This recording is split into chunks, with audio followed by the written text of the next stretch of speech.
The frosty ground in the dawn of ancient Europe still echoes with the sound of firm steps on hardened snow 100,000 years ago.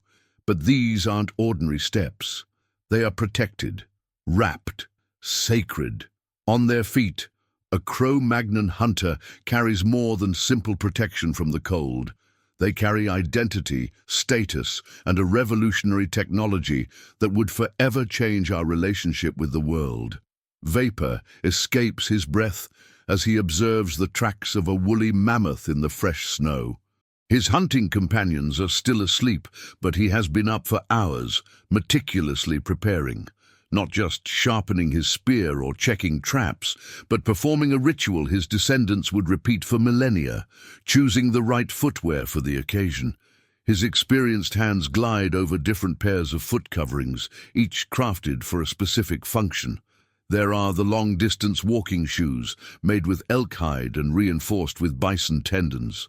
There are the silent hunting shoes, with soft fox fur soles that make no sound on dry leaves. And there are the sacred shoes, those his mother made when he killed his first cave bear, decorated with the animal's own claws, and anointed with fat blessed by the tribe's shaman. What made footwear more valuable than a spear?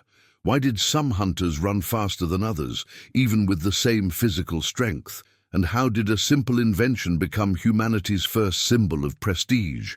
Today, when we look at our brand name sneakers, we are repeating a ritual that began when our ancestors discovered that protecting one's feet was protecting the soul of speed. Welcome to the story of Earth's first designer footwear. Long before Nike existed, our ancestors already knew that what you wear defines who you are. The discovery that revealed our ancestral steps. The discovery that changed everything happened in the caves of Armenia 5,500 years ago, when archaeologists found the oldest leather shoe ever preserved. But this discovery was just the tip of the iceberg of a much older revolution. Indirect evidence suggests that our ancestors began protecting their feet at least 40,000 years ago, exactly when humanity began its expansion into icy territories of Europe and Asia. The Armenian shoe, found in the Arini I cave, was a masterpiece of Paleolithic engineering. Made from a single piece of cowhide, stitched with tendons and filled with grass for insulation, it revealed a level of sophistication that surprised archaeologists. It wasn't a crude prototype. It was clearly the product of generations of technological refinement. Dr. Gregory Arishian, from UCLA, who led the excavation, described the discovery as a 5,500-year-old iPhone. The analogy is more precise than it seems. Just as the iPhone represented decades of technological evolution condensed into an elegant object, that ancient shoe carried millennia of accumulated knowledge about leatherwork, ergonomic design, and climate adaptation. But even older evidence was scattered throughout Europe and Asia. In archaeological sites in Russia, France, and Germany, 40,000-year-old human foot bones revealed unmistakable signs: less developed toes, specific bone structures that only appear when feet are regularly protected by footwear. It was the physical signature of the footwear revolution imprinted on our own bones. Visualize the scene. The Paleolithic winter was relentless. Temperatures of 30 degrees Celsius were common. The frozen ground cut like blades, and a foot injury meant certain death. Hunters who injured their feet, couldn't keep up with animal migrations, fell behind during seasonal camp changes, and inevitably died of starvation or became prey.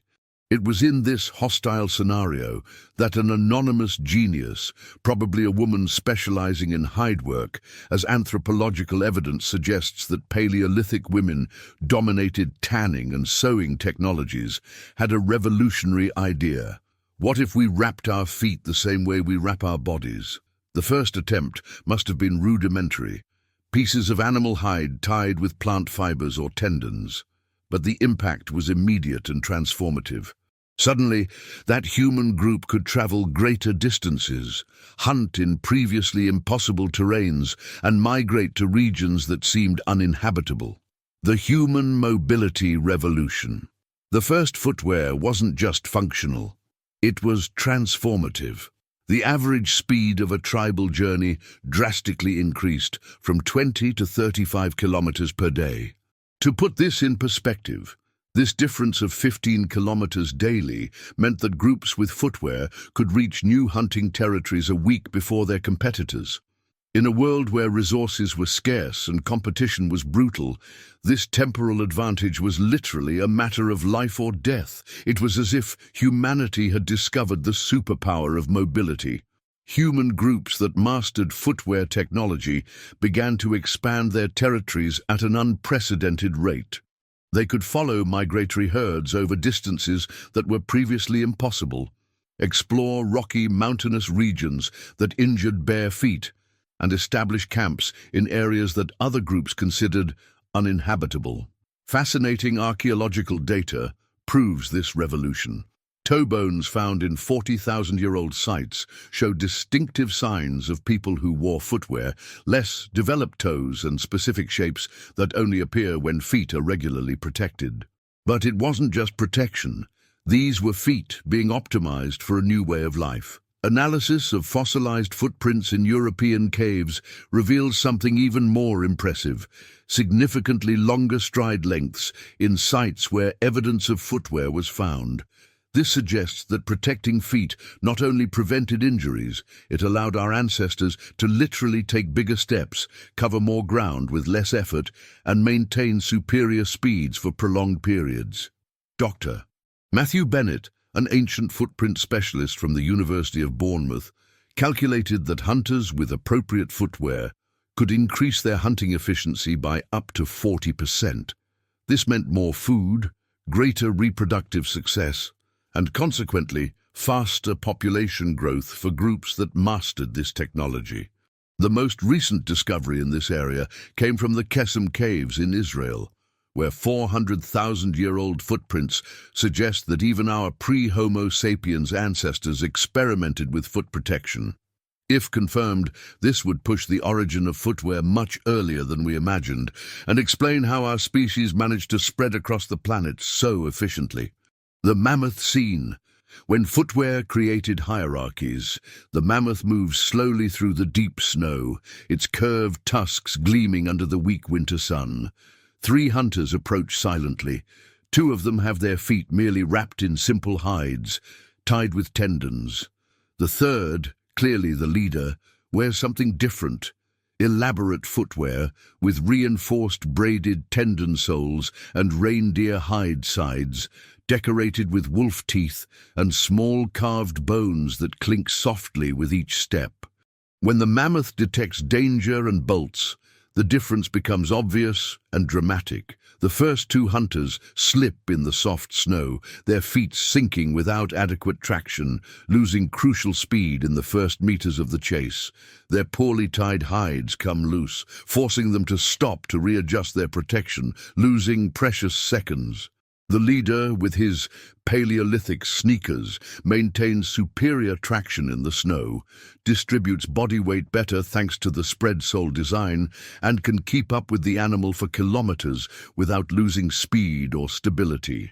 His footwear was designed specifically for hunting in snow: grooved soles for traction, high sides to prevent snow entry, and a lacing system that automatically tightens with movement, keeping the foot secure even during intense runs. By the end of the 3-hour hunt, he not only helped secure food for the clan of 30 people, he consolidated his status as the most efficient hunter and, consequently, as the natural leader of the group. That night, as the mammoth meat roasted over the fire, the other hunters observed his footwear with a mixture of admiration, envy, and respect. This scene repeated thousands of times throughout the Ice Age, creating a fascinating social dynamic. Specialized footwear began to determine tribal hierarchies more precisely than physical strength, courage, or experience.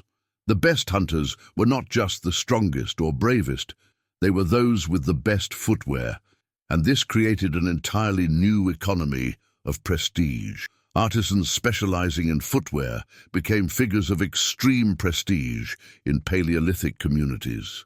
They were the designers of the Ice Age, controlling a technology that literally determined who lived and who died during dangerous hunts.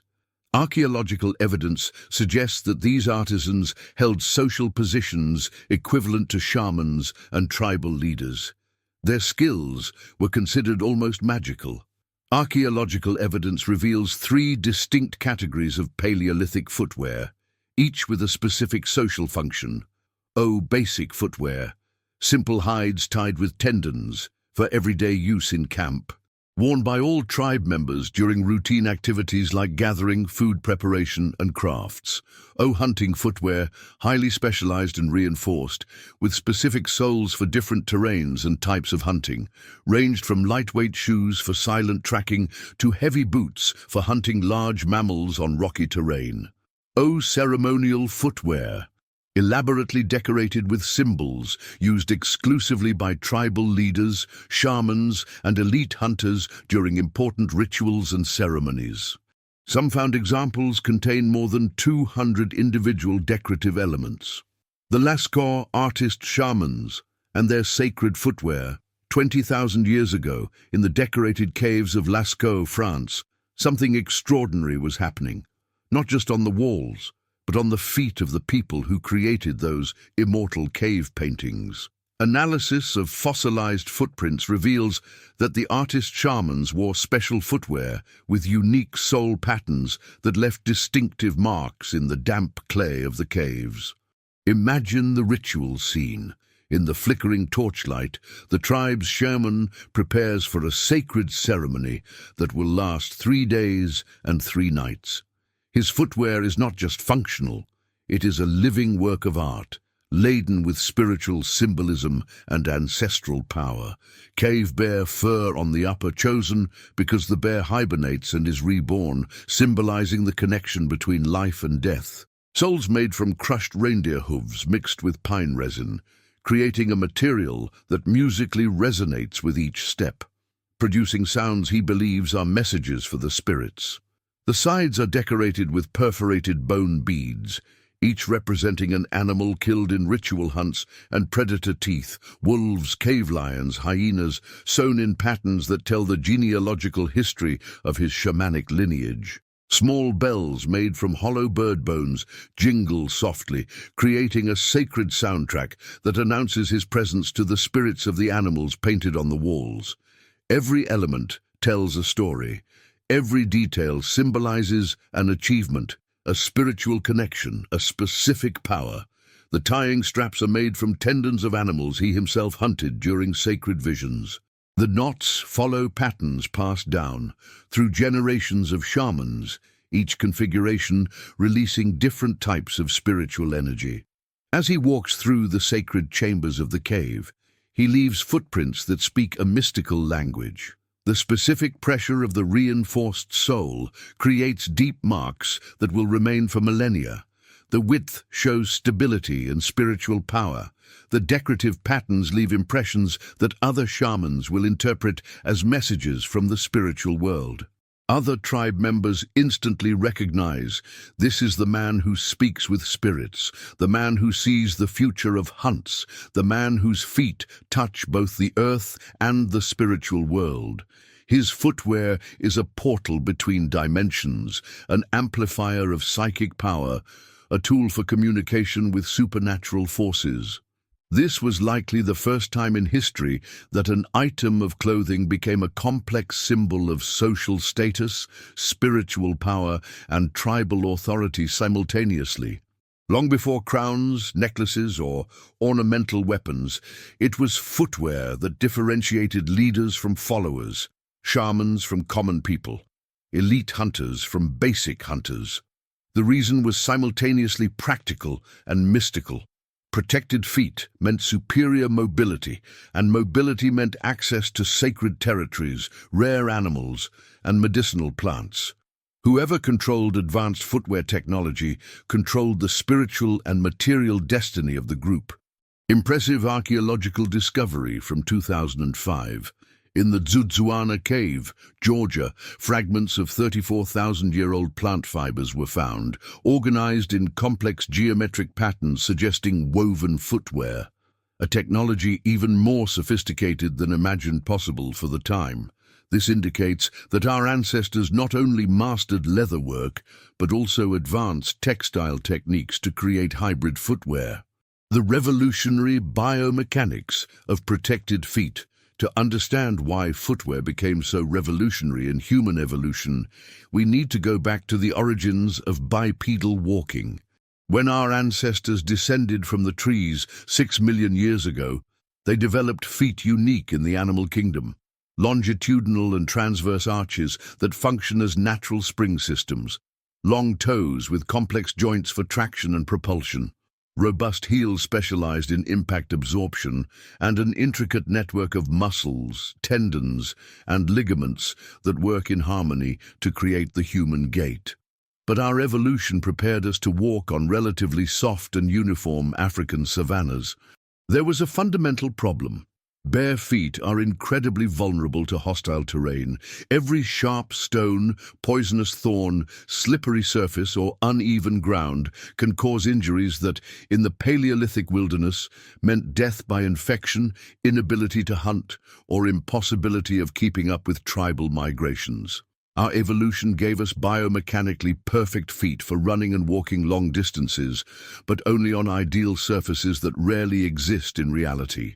When we invented footwear, we not only protected our feet, we drastically amplified their natural evolutionary capabilities. Reinforced soles allowed running over rocky terrains that previously lacerated the skin. High sides offered lateral stability on steep slopes that caused sprains. Smart lacing systems distributed body weight more efficiently, reducing pressure on specific points and allowing longer walks without fatigue. It was as if we had given our feet evolutionary superpowers, unlocking potentials that had always been there, but were limited by environmental factors. Modern biomechanical studies mathematically prove the revolutionary impact. Hunters with appropriate footwear can maintain 30% higher speeds on uneven terrain, reduce energy expenditure by 15% during long walks, decrease the risk of traumatic injuries by 70%, and increase movement precision by 25%.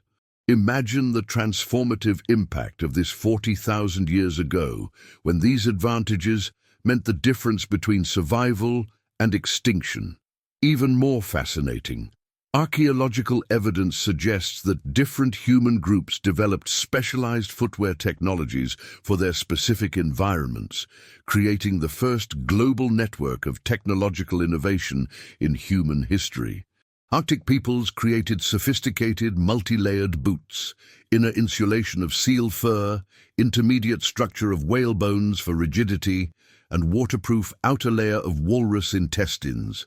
They included intelligent ventilation systems that prevented internal moisture accumulation, which caused frostbite. Mountain groups developed soles with revolutionary traction patterns, directional grooves that provided superior grip on wet rocks, reinforced edges for climbing, and lacing systems that automatically adjusted to pressure, maintaining security even during acrobatic movements. Plains hunters invented ultralight footwear for long distances, minimalist construction that added protection without excessive weight, breathable materials to prevent overheating, and aerodynamic designs that reduced wind resistance during pursuit runs. It was the first globalization of human technology, but each region adapted the fundamental innovation to its specific needs, creating a mosaic of specializations that would eventually spread across the planet through trade and migration. Funerary rituals, footwear for the eternal journey. The warrior died heroically defending his tribe from a coordinated attack of cave lions during the winter migration. Now, as the sun sets over the ice-covered mountains, his community of 40 people gathers for the most elaborate farewell ceremony ever performed by his tribe. But something unique and deeply significant is happening. They are burying him with his 3 most precious pairs of footwear. First, the war shoes, those he wore in the final battle, still stained with lion blood and imbued with the energy of his courage. Second, the ceremonial hunting shoes, those he wore on the greatest hunt of his life, when he alone tracked and killed a woolly rhinoceros during a snowstorm, saving the tribe from starvation. Third, the love shoes, those his companion made as a gift of union, decorated with symbols of fertility and prosperity. Archaeological discoveries confirm that this practice was common. Some of the best preserved footwear from the Paleolithic era has been found in elaborate graves, along with weapons, tools, and personal objects. This was not a cultural coincidence. It was applied theology. For our Paleolithic ancestors, footwear held tangible spiritual power. They not only protected the feet during earthly life, they ensured that the spirit could walk safely on the journey after death, cross dangerous supernatural territories, and reach the ancestral world with dignity and protection. Visualize the magical ritual. Before a great mammoth hunt that would last 2 weeks, shamans performed special ceremonies to awaken the spirit of the footwear of the 12 selected hunters. They anointed the soles with sacred fat from bears killed during lunar eclipses, whispered songs of speed passed down by 20 generations of hunters, tied bone amulets engraved with symbols of protection and luck, and performed hypnotic dances that supposedly transferred animal characteristics to the footwear. They believed that properly blessed footwear could make the wearer run like the steppe wind, leap like a lynx over slippery rocks, walk silent as a ghost through dry leaves, and track prey with the supernatural precision of ancestral spirits. This complex spiritual dimension explains why footwear became multidimensional symbols of status. They were not just functional or decorative objects. They were active channels of connection with the supernatural world, amplifiers of mystical power, and repositories of ancestral energy. Having special footwear meant having the favor of spirits, protection from powerful ancestors, and access to abilities that transcended human physical limitations. Fascinating evidence. Cave paintings in Spain show human figures with clearly shod feet participating in hunting rituals, spirit invocation, and fertility ceremonies, while barefoot figures appear only in mundane daily scenes. The visual differentiation was completely intentional. Footwear marked sacred moments, high-risk activities, and connections with supernatural forces. The direct connection to the modern world, temporal transition from a Paleolithic cave to a modern Nike store. What happened next is one of the most fascinating and uninterrupted cultural evolutions in human history. Those first prestige shoes of the Ice Age germinated directly into the phenomenon that dominates the contemporary world. Our global obsession with footwear brands and the psychology of status they represent. The connection is direct, profound, and scientifically provable.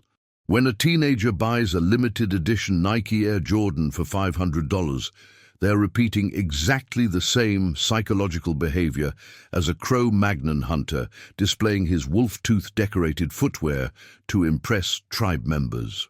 When executives queue for hours to buy an exclusive Adidas Yeezy launch, they are manifesting the same tribal instinct that led Paleolithic youths to seek the rarest and most technologically advanced footwear in their communities. The difference is only in industrial scale and material technology, not in psychological essence or social function. Our ancestors knew intuitively that superior footwear offered real survival advantages. Today, we consciously know that certain brands offer measurable social, professional, psychological, and even romantic advantages. Surprising data proves the scale of this cultural continuity. The global athletic footwear market moves more than $100 billion annually. Nike alone sells more than 25 pairs of sneakers per second, 24 hours a day, in every time zone on the planet. This represents more footwear produced in a single year than all the handcrafted pairs made during the full 40,000 years of the Paleolithic era. But the psychology remains ancestrally identical.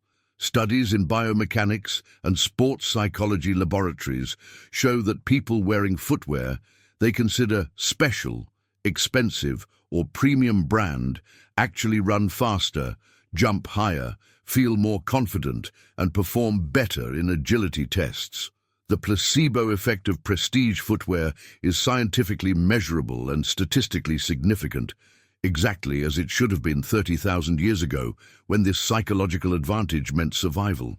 Neuroimaging research shows that the human brain processes brand name footwear similarly to how it processes primordial status symbols like territory, sexual partners, and food resources. Wearing prestigious footwear activates the same neural reward circuits that were activated when our ancestors obtained superior footwear through successful hunts or advantageous trade. Dr. Michael Tomasello from the Max Planck Institute demonstrated that children as young as 3 years old already show a preference for footwear they perceive as special or better, even without direct parental influence. This suggests that the attraction to status footwear is partially innate, programmed into our brains by millions of years of evolutionary selection that favored individuals who valued superior foot protection. Conclusion: the eternal ritual of footwear. When that first anonymous Paleolithic artisan tied animal hides around his feet during a brutal winter 40,000 years ago, he wasn't just inventing practical protection against the biting cold. He was inadvertently creating humanity's first branded product, discovering that the technology we wear on our bodies defines not only our physical capabilities, but our social, spiritual, and psychological identity. He was initiating an uninterrupted cultural lineage that directly connects those first crude leather shoes to today's high-tech sneakers, passing through Egyptian sandals, Roman boots, medieval shoes, and all the styles that emerged between them. Every innovation in footwear throughout human history was both technological and symbolic, both functional and expressive of status. Look at your own feet now. Whatever footwear you are wearing at this moment, running shoes with cushioning technology, Italian leather dress shoes, minimalist sandals, comfortable slippers, or anything else, it carries within it 40,000 uninterrupted years of cultural evolution, technological innovation, and social symbolism. Every design element you can observe, from the sole's curvature to the choice of colors, from the lacing pattern to the materials used, echoes technical and aesthetic decisions that our ancestors made on the icy steppes of the Ice Age, refined and perfected by thousands of generations of artisans, designers, and engineers. The next time you tie your laces before a morning run, adjust the straps of your sandals before a walk, or carefully choose which shoes to wear for an important meeting. Remember, you are repeating a sacred ritual that began when humanity discovered that protecting its feet was protecting the future. When footwear became more than function, it became identity, power, and spiritual connection. And perhaps 1,000 years from now, when our species has invented footwear that allows us to walk on other planets, float in space, or run in artificial gravity, someone will tell the story of how it all began with simple animal hides tied with tendons, in the skillful hands of Paleolithic artisans who never imagined they were creating the first chapter of history's greatest fashion, technology, and status revolution. Because ultimately, it doesn't matter if we call it Nike, Adidas, Puma, or Sacred Cave Bear hides, we all intuitively know that what we wear fundamentally defines who we are, how we see ourselves, and how the world sees us. And that ancestral truth will never change, regardless of how advanced our technology becomes. If this epic journey through humanity's first protected steps made you rethink your relationship with your own footwear and understand the cultural and evolutionary depth behind every pair you own, please like this video and subscribe to the channel. After all, we are all walking the same ancestral path started 40,000 years ago. Only the materials, brands, and production scale have changed, but the meaning remains eternally the same.